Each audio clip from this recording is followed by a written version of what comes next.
আসসালামু আলাইকুম প্রিয় শিক্ষার্থীরা, আমি শিং সুলতানা চলে আসলাম নতুন একটি পর্ব নিয়ে। এই মুহূর্তে আলোচনা করব পল্লী সাহিত্য এই প্রবন্ধটিতে আসা একটি সৃজনশীল প্রশ্ন নিয়ে। সৃজনশীল প্রশ্নটা এসেছে রাজশাহী বোর্ড 2024 সালে। তো আমরা সরাসরি পল্লী সাহিত্যের এই সৃজনশীল প্রশ্নটি আলোচনা করে ফেলি। চলো, রাজশাহী বোর্ড 2024 সালে আমাদের এই প্রশ্নটি এসেছে। তো দেখো, এখানে আমরা শুরুতে ক এবং খ নাম্বারটা আলোচনা করি, তারপর আমরা গ ঘতে যাব। কতে আছে পল্লী সাহিত্য সম্পদের মধ্যে কোনগুলো অমূল্য রত্নবিশেষ।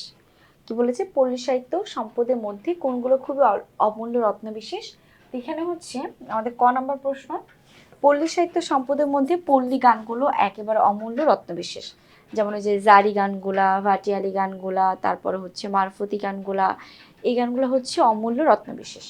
এবার দেখো খ নাম্বারে কি বলছে। খ নাম্বার প্রশ্ন, আজ দুঃখে দৈনে প্রাণীর সুখ নেই, লেখকের এই হতাশার কারণ কি? বলছে আজকে দুঃখে দৈনতায় মানুষের মধ্যে সুখ নেই, এগুলো বলার কারণ কি? আমরা যদি একটু দেখি খ নাম্বার, আজ দুঃখে দৈনে প্রাণীর সুখ নেই বলতে পল্লী সাহিত্যের বর্তমান দৈন্যদশা, গ্রামীণ জীবনের দুর্দশা, অবক্ষয়কে বোঝানো হয়েছে। অর্থাৎ আমাদের মানুষের বা বর্তমান মানুষের জীবনে অনেক অভাব, মানুষের অনেক দুঃখ দুর্দশা এবং অবক্ষয় বা দীনতা যেটা, সেটা এখানে বোঝানো হয়েছে। পল্লী সাহিত্য প্রবন্ধে লেখক পল্লী সাহিত্যের উপাদানগুলোকে অমূল্য সম্পদ বলে উল্লেখ করেছেন। বাংলা গ্রামে মাঠে ঘাটে সাহিত্য ছড়িয়ে আছে, অথচ আমাদের সচেতন সাহিত্য সমাজ পল্লীর অমূল্য সেসব সাহিত্যের কদর করছে না।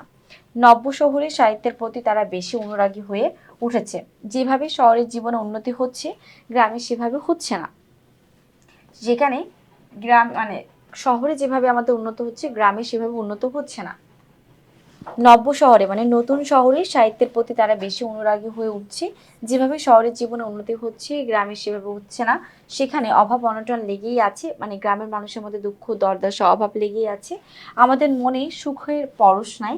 প্রশ্নোক্ত উক্তিতে আমাদের উদাসীনতা, পারিপার্শ্বিকতার দুরাচারে পল্লী সাহিত্য আজ যে বিপন্ন, মানে পল্লী সাহিত্য আজ যে খুব অভাবী বা অসহায়, তাই সেখানে বোঝানো হয়েছে।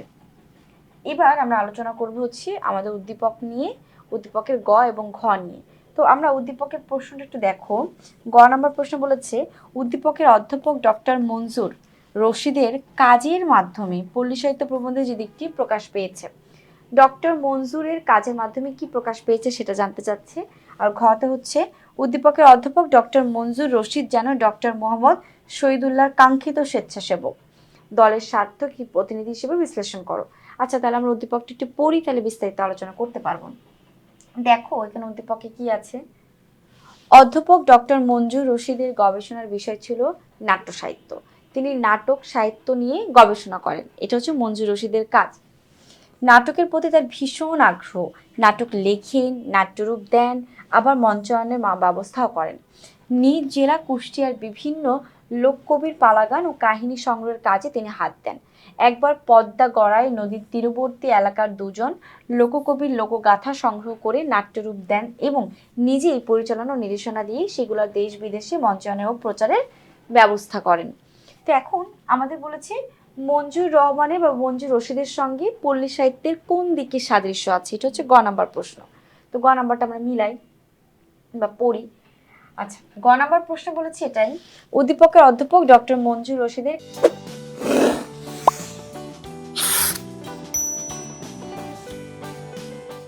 কাজের মাধ্যমে পল্লী সাহিত্য প্রবন্ধের লোকসাহিত্য সংগ্রহ প্রসারের দিকটি একেবারে প্রতিফলিত হয়েছে। লোকসাহিত্যগুলোর সাথে জড়িয়ে রয়েছে বাঙালির আবহমান কালের বিচিত্র সাংস্কৃতিক নানা বিষয়। বাংলার পল্লীর প্রত্যেক পরতে পরতে পরতে পরতে শব্দের অর্থ হচ্ছে স্তরে স্তরে স্তরে স্তরে ছড়িয়ে আছে সাহিত্য। মানুষের নিত্যদিনের সুখ দুঃখ আনন্দ বেদনা প্রভৃতি জীবন কাহিনী স্থান পেত এসব লোকসাহিত্যে। এসব সাহিত্য মানুষের দৈনন্দিন জীবনে নানা অভিজ্ঞতা লগ্ন জ্ঞান ফুটে উঠত। যথাযথ পরিচর্যা সংরক্ষণের অভাবে। আচ্ছা, এবার দেখো, উদ্দীপকের অধ্যাপক ডক্টর মঞ্জুর রশিদ নাট্য সাহিত্য নিয়ে গবেষণা করেন। নিজ জেলা কুষ্টিয়ার বিভিন্ন লোককবির পালাগান ও কাহিনী সংগ্রহের কাজে হাত দেন। গড়াই নদীর তীরবর্তী এলাকার দুজন লোককবির লোকগাথা সংগ্রহ করে নাট্যরূপ দেন এবং নিজে পরিচালনা ও নির্দেশনা দিয়ে সেগুলা দেশে বিদেশে মঞ্চায়নের প্রচারের ব্যবস্থা করেন। পল্লী সাহিত্য প্রবন্ধে লেখক পল্লী সাহিত্যগুলোর গুরুত্ব তুলে ধরে এগুলার বিলুপ্তি হওয়ার জন্য ব্যথিত হয়েছেন। তিনি এগুলাকে সংগ্রহ সংরক্ষণ করার প্রতি সবাইকে আহ্বান জানিয়েছেন, যা উদ্দীপকের অধ্যাপক ডক্টর মঞ্জুর রশিদের কাজের মাধ্যমে যথাযথভাবে ফুটে উঠেছে। এবার আমরা আলোচনা করব হচ্ছে আমাদের ঘ নাম্বার প্রশ্ন। দেখো, ঘ নাম্বার প্রশ্ন বলেছে মঞ্জুর রশিদের উদ্দীপকের ডক্টর মঞ্জুর রশিদের যে কাজ সেটাই যেন ডক্টর মোহাম্মদ শহীদুল্লাহর কাঙ্ক্ষিত স্বেচ্ছাসেবক দলের সার্থক প্রতিনিধি। আমরা এটা একটু মিলাই যে আসলে এটার সঙ্গে এটার সার্থক প্রতিনিধি কিনা, মানে লেখক যেটা চেয়েছেন সেটা ডক্টর মঞ্জুরের মধ্যে আছে কিনা। আমরা কি বলতে পারি আছে না, কারণ লেখক আমাদেরকে কি বলেছেন, লেখক আমাদেরকে বলেছেন আমাদের পল্লী সাহিত্য বা আমাদের সমাজের সাহিত্যটা সবারই সংগ্রহ করে রাখা উচিত। সবাই যদি আমরা সংরক্ষণের দায়িত্ব নিই তাহলে আমাদের পল্লী সাহিত্যগুলো ভুলতে বসবে না মানুষ। এটি কিন্তু উদ্দীপকের মঞ্জুর রশিদের মধ্যে দেখা গেছে। তো দেখো এখানে উদ্দীপকের অধ্যাপক ডক্টর মঞ্জুর রশিদ যেন ডক্টর মোহাম্মদ শহীদুল্লাহর কাঙ্ক্ষিত স্বেচ্ছাসেবক দলের সার্থক প্রতিনিধি, মন্তব্যটি পুরোপুরিভাবে যথার্থ। লোকসাহিত্যের নানা উপাদান এদেশের মানুষের প্রাণীর সঙ্গে মিশে আছে। এসব উপাদানের সঙ্গে মিশে আছে মানুষের অস্তিত্বের শিকড়। পল্লী সাহিত্যের উপাদানগুলো অমূল্য রত্ন, অথচ শ্রমায় স্রোতেই পল্লী সাহিত্যগুলো আজ একেবারে বিলুপ্তির পথে। পল্লী সাহিত্যের প্রবন্ধে লেখক বাংলার সমৃদ্ধ পল্লী সাহিত্যের বিভিন্ন শাখা তুলে ধরে শহরের সাহিত্যের প্রভাবে এর জৌলস্য হারানোর দিকটি তুলে ধরেছেন।